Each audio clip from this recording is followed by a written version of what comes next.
Okay, we'll call the meeting back to order with the Joe Smiles County Attorney update on request for county road recognition. Want me to go? Go ahead, Ed. I'd first like to object. This meeting was, none of this matter was whether to have you guys make a declaratory judgment that this road was a county road or not. From day one, I came to this board and I was just seeking your permission to affect the county roads there. That's on the record. And now we have this, I've read what your county attorneys presented here. I disagree with it. So I want to know how this gets flipped from one issue to the next. Because we never asked for a declaratory judgment on the road or an opinion as to the road being declared. The road's a petition county road. So if somebody could answer that for me, I'd really appreciate it. I can if you want. I'll leave it to you as chair.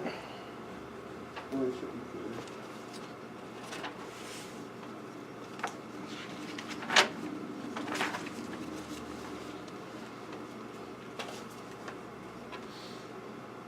you want me to answer that, Mr. Chairman? Yeah. So if you go to page 3 of this memo, I began with that premise. There's no question that Leffler Road or Daniothy Road were county roads. Petitioned, viewers report adopted by the county. The question is, where were they? That's the whole issue. And through a lot of research, I've determined and recommend to you that Leffler Road is partially correct on the survey, but the northern portion that Mr. Schmaus is saying is Leffler Road, there's no evidence for it whatsoever. Leffler Road it was a petition county road and it ended halfway through sections 13 and 14, as I can indicate on the map. The second question on Daniothy Road is, where was it? It was a petition county road, but it is now under Canyon Ferry Reservoir. It absolutely was not in the location that's depicted on this map, this survey. And so it's not an issue of were they county roads, it's an issue of where were they. And where they are doesn't provide the access that Joe would like it to, but the historical record is going to speak for itself. And I think it makes sense, I think it would aid the discussion if I have a chance to kind of walk us through that. So begin with just so that was the question. Is there sufficient evidence supporting a county commission declaration or decision or recognition, whatever you want to call it, that Daniothy Road and Leffler Road are county roads as depicted on the survey map provided by Joe Schmaus to the commission, prepared by Jared Lake, professional land surveyor? The answer is no. Leffler Road, there's no evidence to support a commission decision, or if you want to call it recognition or whatever, recognizing Leffler Road north of sections 13 and 14 in Township 9 North, Range 1 West. On Daniothy Road, evidence supports a commission finding that Daniothy Road's in a different location from what is depicted on this survey, and it's now under Canyon Ferry Reservoir. So the first thing I did, and this is laid out in pages 1 and 2, is I just went through the legal standard that the Supreme Court looks at. And they look at what's called the record as a whole standard. And that record, the court makes it very clear what we've seen here today, which is that you cannot require a 100% perfect record when you look at road situations that may be 100 years old or more. So in general, I laid out several cases there where the court looked at things like landmarks, your start point, your end point. Did it go to the location that the purpose of the road was? And some of these other things. And what we'll see is that that's a very pro-petitioner standard. If you can basically get over the 50% mark on the record, you're probably going to get a court that says, yeah, it's probably a county road. Here, the evidence goes way over 50%. I'd say close to 100% the other way. That these are county roads, but they're not where the question would be. So, or where they're requested to be. So let's start first with Leffler Road. So Leffler Road was petitioned in May of 1918 by area landowners. And these are all the documents that Mr. Schmaus provided. Do you guys have copies of these? Okay. Yes. And if at any point you want to look at these, I can provide you a copy. But it was petitioned in 1918. And the important description here that matters for this case is in the description. It's saying it's running westerly on Red Hill Road, which is here, okay, to the section line between sections 23 and 24. So 23 and 24 of range, or of Township 9 North, Range 1 West are here. So it's running right to this point, the section line between these two sections. Then north on this section line to the half-mile mark between sections 14 and 13. And then it says from that point on, as viewers see most practical for the public use. So there's no dispute that this yellow line is accurate on this survey as far as Leffler Road goes. The question is, does it proceed north? Now, Mr. Schmaus said that statement, from that point on, as viewers see most practical for public use, indicates that it did go north. And the viewer's report, first of all, did not change that legal description that was requested. They said use the same legal description. So we're looking at the same words. And they concluded with the statement, this road allows landowners in this community a road to and from market and makes a road through to open grazing land to the north. So they did not affirmatively declare any lands north of this point that this road was going to reach. Okay? And they didn't identify any additional private land that was donated for an easement. And if you look at the petition, landowners in 23, 24, 14, and 13 donated land, with the exception of one guy that they acquired an easement from. No landowners north of 13 and 14 donated land for that county road to go through. There's no mention of anybody north of these lands right here in 13 and 14. Can I add something? So, Sorry to interrupt you, but Okay. as I stated at the last meeting, that was all public domain land from that point forward. There were no other fee simple landowners. so if you,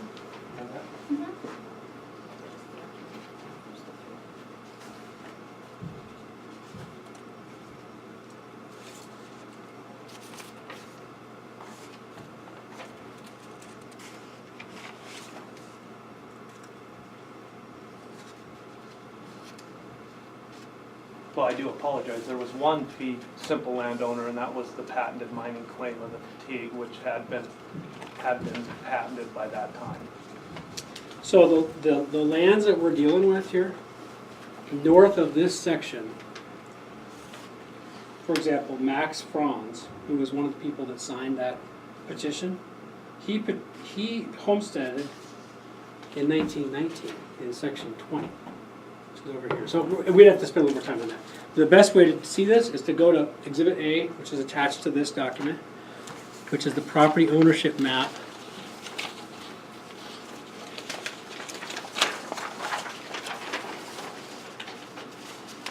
And go to the third page, and it should look like this. So this is a map of the property owners in Broadwater County as of 1914. We got this from the museum. And sections, all these sections where this road supposedly was going to go to reach, look at, in 1914, this is all public domain. Joe's right, there's no property owners there. So if it's going to public domain, we know two things. Number one, you don't need a county road to access that. You need a county road, as the viewer's report says, to go through private land to get to that access. And then secondly, if it's public domain, no one is paying to maintain that road as a county road from this point north. So the county is not going to adopt a county road where, number one, it doesn't need to, because from this point on north, it's public domain. And number two, no one's paying. No one's paying for this maintenance north of here. There's no evidence in the record that that road would go north from that point. It doesn't make any sense to do it. And at a minimum, it's not a matter of, do we think it makes sense? At a minimum, there has to be some evidence to suggest that they did. And there's no evidence that they went north of that point. I would when they object to established that road. again. The petition itself says a road through to open grazing land in the north. Yeah. That would be evidence, I think, for. No, the road, what that says is through these private properties by the landowners, and there's 4 landowners mentioned in this area that donated, and except one of them, Filson, they had to buy an easement from him. It's through there, that's why you need a public road, to go through that private property to the open domain. There's no reason for them to have a county Well, road I north think of that that. reason comes to frame of mind at the time, which neither of us can speculate to. Well, that's, I mean, This that wouldn't be doesn't the even make first, sense. this in wouldn't be the this first county road, gentlemen, that was through the public domain where there were no private property owners and it was a county road. Okay. The bottom line is, there's no evidence that it would go north of that point. So if the county commission decides, yes, that is in fact the road, there's no indication. What Mr. Schmaus is saying is that all this pink up here is Leffler Road, okay? So first of all, I don't know how we get from that point to that point. They're a mile apart, and they're not connected from that end point of Leffler Road to that peak. Leffler Road doesn't just hop through space. Secondly, there's no indication of sections 11, 2, 1, 12, or all the way over to 6. Third, this road, this property right here, to get to this, is in fact owned by two different people, Hall and Danny Althie. For them to do a county road right here, they would have to be included on this petition, and they're not. So there's no way they did a county road crossing section 6, Hall and Danny Althie's land, if they're not included in that. So going to, you guys want to stop and ask questions on this before I go to the next one? I don't. I don't think so, not for me. So Danny Althie Road was 1887, so it was much earlier, okay?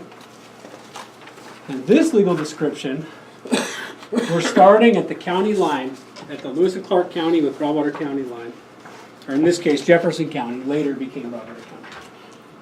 And we're going at the county line at the old crossing, running about 150 yards southwest of Isaac Hall's house, then following the same road over the hill, 75 yards southwest of John Danny Althie's house, then following the foothills and connect with the county road at or near the residence of Filson, GM Filson. So, it's a county road. Even though it was created, and all the documents are there, even though it was created by Jefferson County, when Broadwater County split off and became its own county, that road transferred, it's still legitimate. But the question is, where is this road? And the thing you have to figure out is, where's the GM Filson homestead? Because of this survey, the surveyor noted right here that they did not find the GM Filson homestead. And that's the anchor point on the south end of that road. So with that, you can pretty well draw that road anywhere and say it's plausible, so long as you find some foothills that it can go by. And remember, there's a big hill mass here, so you can call these foothills, and it has to connect with another county road, which this does. The problem is we found Filson's homestead. And if you go to that Exhibit A again, and if you go to Exhibit B, start with Exhibit B. Exhibit B is Filson's homestead filing, and his homestead is in sections 22 and 27. And then, if you go back to these little maps, Exhibit A, these are the property ownerships in 1914. You find Filson property down in section 27. Okay? And if you go to page 2 of that, this is what the view would look like from Danny Althie's in section 6 down to Filson in 27 or 22. And you see two things. One, you're running through a bunch of private property along the road, along the river. And there's foothills along the river that it would be running along. Secondly, it connects next to Filson's property, next to a county road. Beaver Creek Road was already established by then. So it's connecting with another county road next to Filson's property. Third, remember, this is all public domain over here. Why in the world would the county do a county road from here going across public domain over here, when instead it could do a county road all the way along here to facilitate settlement and connect with the property owner that it says it connects with? Well, you got the property Then- owner wrong there. No, I'll get to that. That's H.A. Filson. Yeah, I'll get to that. So then, remember, this is 1914, and this petition was in 1887. So we're talking, is that 27 years? 27 years. No. Is it 27? Anyone good with math? 27. I'm going to go with 27. So what you got to do is you got to look at the land records. These are, the people that are in 1914 are the children of the people from 1887. Okay?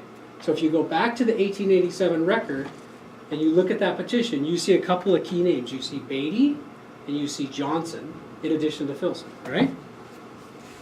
We'll go to Exhibit C that I gave you.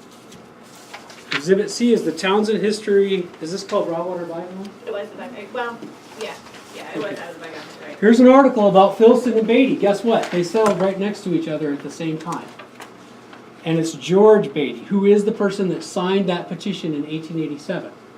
So ask myself a question. If I live, let me use this because this is the best. If I live here in 22, when this is George Beatty's son, H.W. Beatty. So we know where Beatty lived, right there. If I live in 22 and I'm signing a petition to create a county road, why would I sign a petition for a county road to go from here west and southwest that doesn't come anywhere near my property? And number two, I'm not donating land to grant an easement across a county road.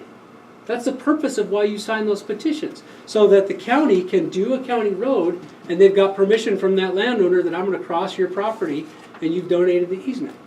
Well, if I'm in 22, I can't very well donate an easement 5 sections away. That road had to come this way. And how do we know that?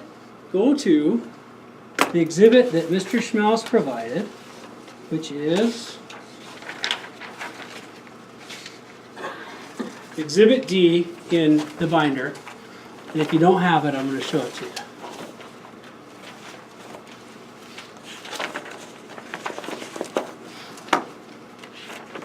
So Mr. Schmaus found this old map from Jefferson County. This map shows the Daniothy Road exactly where I'm telling you it is. So if you take a look at this, county line right there, right? In fact, I'm going to get the legal description. So let's screw this up. Commencing at the county line, at the old crossing, running about 150 yards southwest of Isaac Hall's house. Look what it says right here. Ike Hall, and there's the house. That's Isaac Hall's house. Passes right by Isaac Hall's house. Following the same road over the hill, 75 yards southwest of John Daniothy's house. It follows the same road right past that house, which is John Daniothy's house, because this purple is John Daniothy's ranch. Following the foothills, following again the foothills along the river, and connect with the county road at or near the residence of G.M. Filson. And guess what this label right here says on this road? It says Road to Lower Beaver Creek.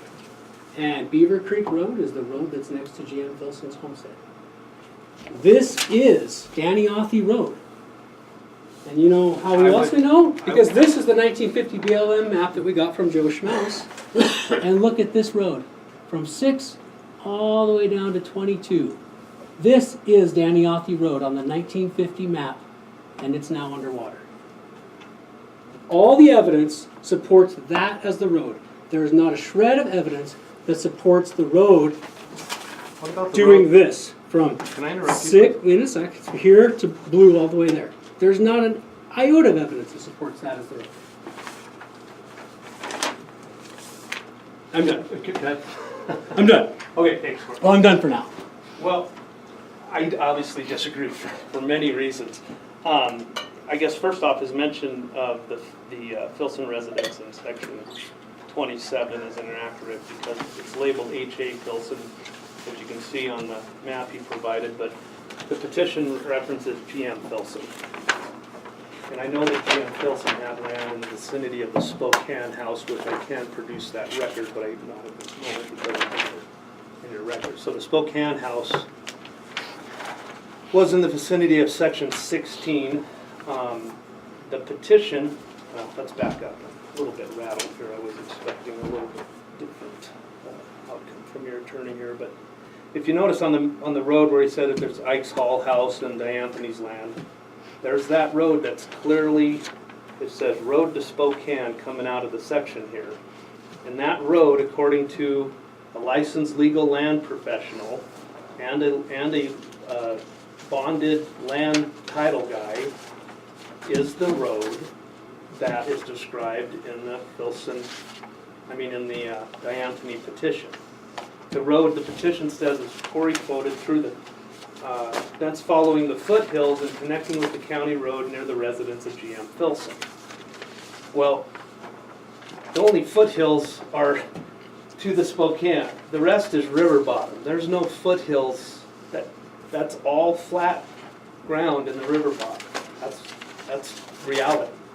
And the petition clearly says through the foothills to a connection with the county road near the residence of GM Filson, page 5 of your county commissioner's or attorney's report. Again, his reference to the H.A. Filson, the petition says the house or residence of GM Filson. Now, there were other county roads in the area as he resorted to the old Lake Canyon Ferry quadrangle. And there's other petitions of record in your courthouse that show other petition county roads running down the river bottom. But those roads are identified or were brought by other petitioners besides John Dianthony. And the petition for the Dianthony Road was signed by John Dianthony, 10 freeholders which petitioned for that road. And they also stated and named in the Commissioner's Journal that that road and what we now refer to as Red Hill Road, that there's one reference made to both roads as Dianthony Road in the Commissioner's Journal. So I guess I could understand how there might be some confusion with more than one county road, but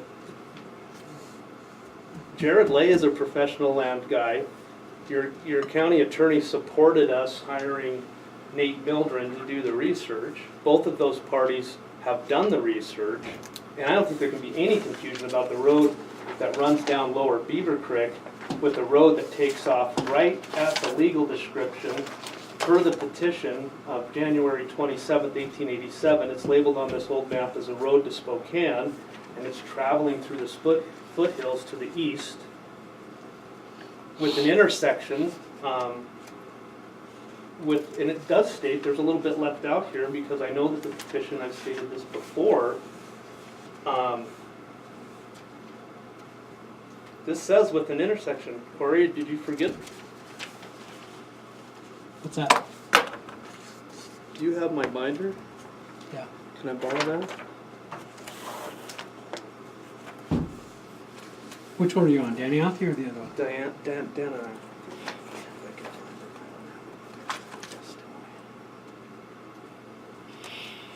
The Dianthony petition and adoption states that it's to an intersection with the Bozeman-Helena Road, which we're missing a little bit from the description here, it appears to me.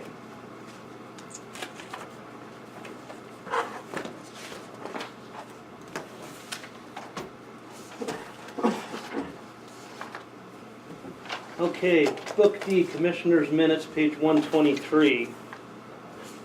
The report of the viewers of Dianthony Road be accepted and the road ordered opened as follows.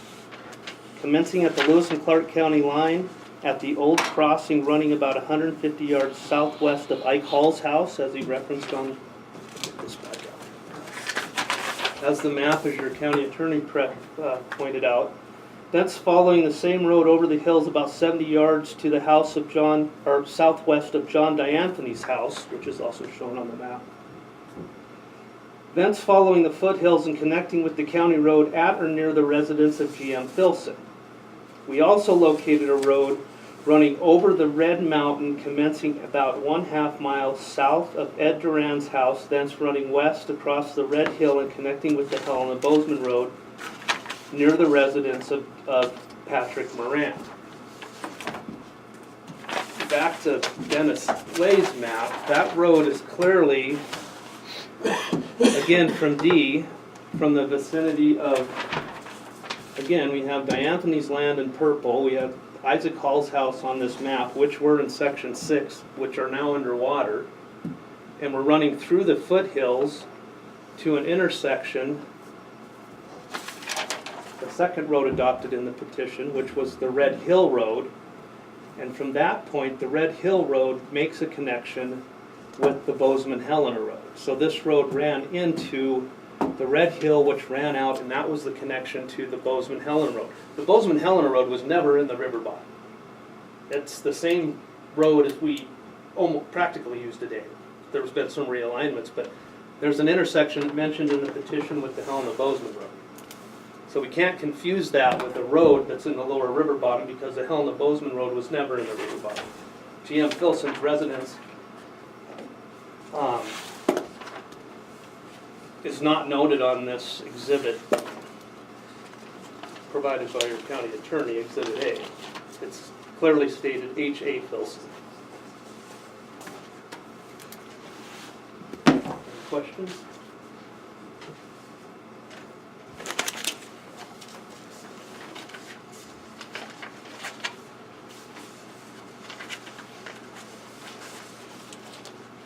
So which Filson's property became GM Filson's property? Because you got a DB Filson. And was that an HA or MA Filson?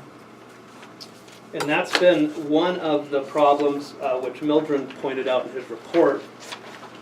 Even though there's homesteads, last name being Filson, he couldn't identify in the research that he did any of those Filsons in section, again, in that vicinity. But after that point, I did locate some Filson property in section 16, which I can go up and pull that and take, you know, if it's necessary. But regardless, so we don't know if he was renting property or if he homesteaded property or if he lived on, really, you know. But that indication of the Filson, we know where Dianthony Road was. It came out of the river bottom, it went through the foothills, and it connected, per the petition and the minutes and the journal, to the county road, which was the Helena-Bozeman Road. And sure, there can be all kinds of arguments to the contrary on that, but you can't remove the fact that there's a connection with the Helena-Bozeman Road. Helena-Bozeman Road is not in the river bottom.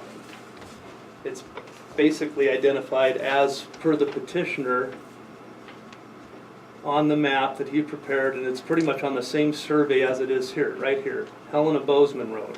And that's the highway as we drive it today, where he has it labeled, right there.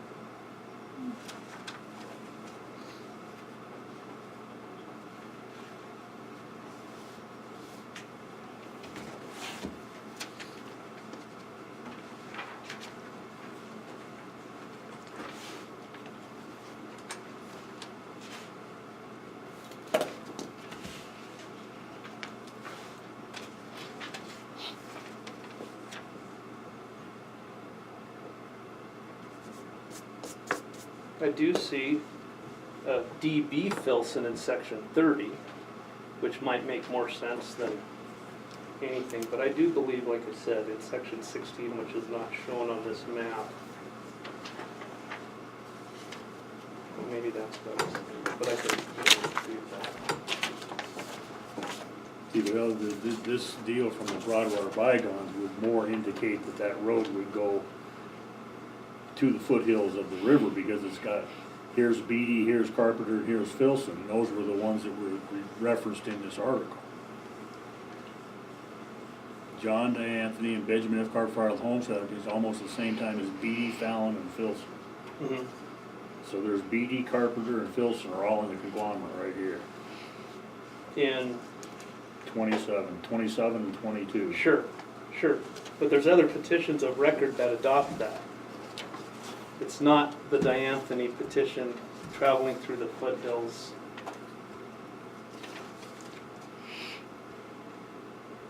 There were other county roads, though, there's no question. I mean, they didn't. There was a county road that ran down the Beaver Creek Cutoff Road, which eventually became, as we know it now, which would be Filson Road.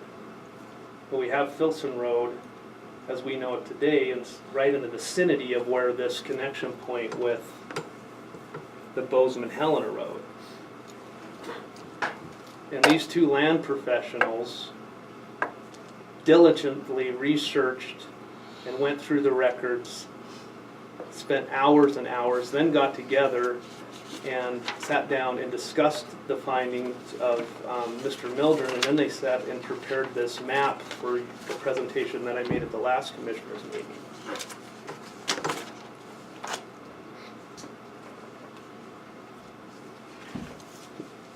This Dianthony Road is shown on the 1950 survey. It's shown on the county map. We had that discussion at the last meeting, Mike.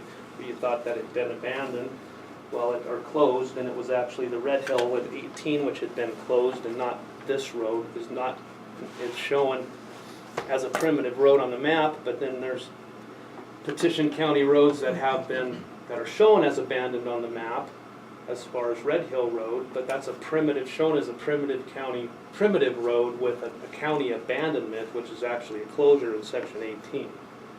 And the primitive road, again in blue, which we had this discussion before, that is reflective and matches the road on the 1950 and other USGS maps, Forest Service maps, and aerial photography, which this was laid out off of, shows that road, which is reflected on your own county map.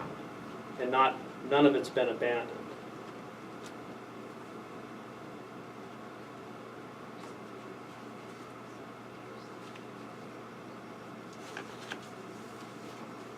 And I don't know if your county attorney is against my plans or what his issue is with this road, because I don't understand why it's even a big deal to you guys. 90% of this road crosses existing BLM lands, which were acquired by warranty deed with a reservation for county roads, so they can't dispute.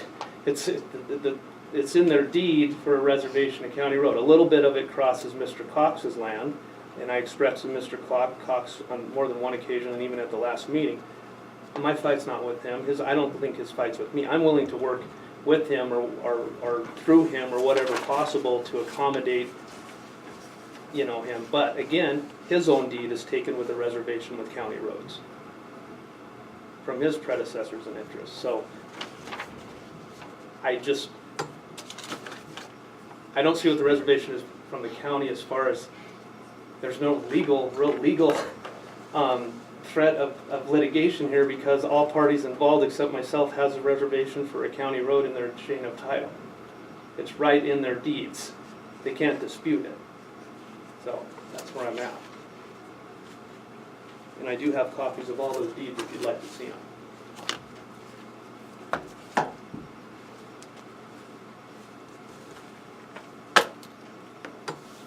Can I follow up on some of that stuff?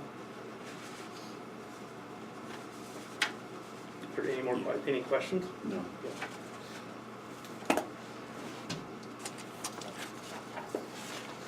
So, as far as George Filson goes, the only George Filson homestead or property ownership in the BLM records is all in section 22 and 27, and it's from 1871.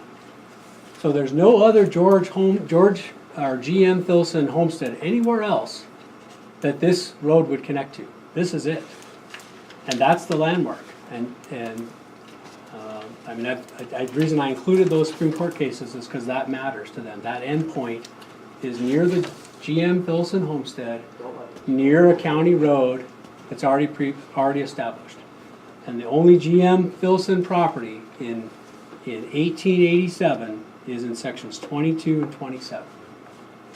The other Filsons, like Daniel B. Filson, is some kind of relative. He's in section 35. There's an Albert in section 35. There's a Daniel in 27, so Daniel property in 27, and in 34. So the farthest north property is GM Filson's in section 22. All the other Filsons are farther south towards Townsend. None of them are in the direction of this proposed Danny Yoffie Road. So if that is the landmark, we would really be going astray to then paint a road in another direction that that doesn't go to that landmark, which is where is GM Filson.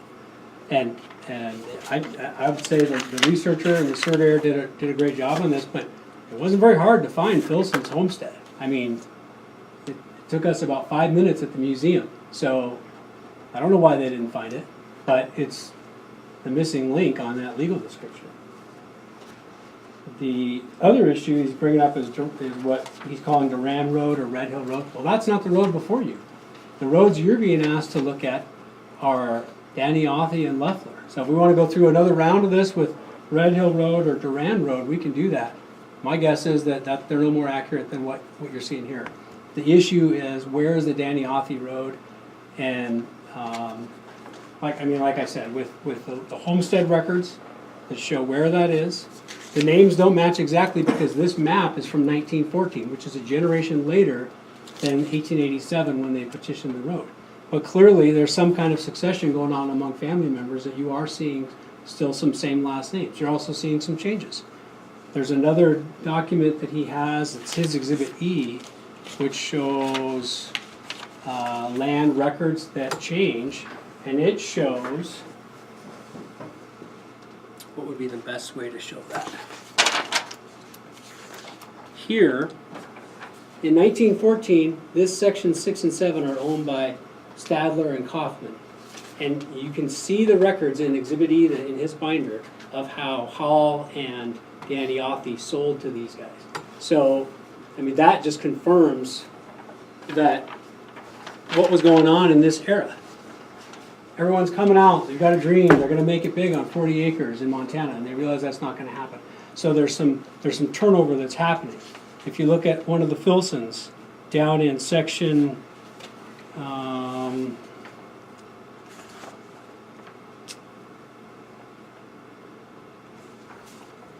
think it's 34, give me a minute, I'll find it.